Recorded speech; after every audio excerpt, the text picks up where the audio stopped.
دو بندے ایسے تھے صحابہ میں جن کو حضرت عمر اٹھ کے ملتے تھے، اور جب یہ دو لوگ آتے تھے تو عمر اپنی جگہ پہ بٹھاتے تھے، ایک حضرت خباب اور دوسرے سیدنا بلال۔ فرماتے تھے انہوں نے تکلیفیں سہی ہیں دین کے لیے۔ حضرت خباب لوہے کا کام کرتے تھے، ان کی مالکن عمار بڑی سخت عورت تھی، لوہے کا کام کرتے تھے۔ حضور صلی اللہ علیہ وسلم کا کلمہ پڑھ گئے۔ ایک دن مالکن کو پتہ چل گیا کہ یہ تو دین اسلام میں چلا گیا، تو وہ آئی بڑے غصے میں باولی ہو کر، اور آپ نے لوہے کی سلاخ آگ میں رکھی ہوئی تھی تو اس نے جلدی سے وہ سلاخ اٹھائی اور جناب خباب کے سر پہ رکھ دی۔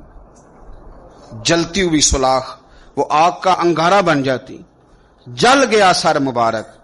بڑی تکلیف میں آئے میرے رسول پاک صلی اللہ علیہ وسلم کے حضور، عرض کی حضور میں تکلیف میں ہوں، میرے لیے دعا فرمائیں۔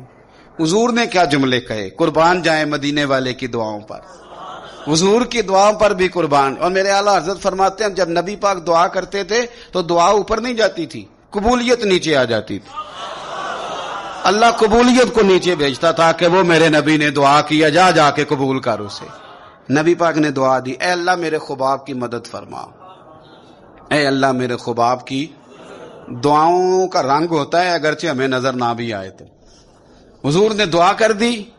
اب حضرت خباب کہتے ہیں کہ اس دعا کا رنگ میں سوچتا تھا، لیکن نا مکے کے حالات ہیں اور زیادہ کثرت سے تعداد کافروں کی ہے اور طاقت میں بھی کافر ہیں، اسلام پہ بظاہر غربت ہے۔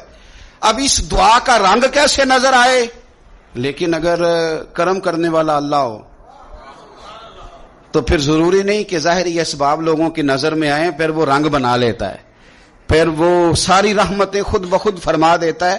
حضرت خباب کہتے ہیں وہی میری مالکن عمار بیمار ہو گئی، اتنی بیمار ہوئی اس کے سر میں کوئی درد اٹھا، اتنی تکلیف کہ ہر طبیب ہر حکیم ہر جگہ گئی، جب کوئی نتیجہ نہ نکلا تو ایک طبیب نے اسے بتایا کہ سلاخ گرم کر کے نا تو سر پہ لگوایا کر، تجھے آرام آئے گا۔ تو آپ فرماتے ہیں پھر ایک دن وہ گھر آئی اور گھر آ کے مجھے کہنے لگی لوہے کی سلاخ اچھی طرح آگ میں تپا کے نا تو میرے سر پہ رکھ۔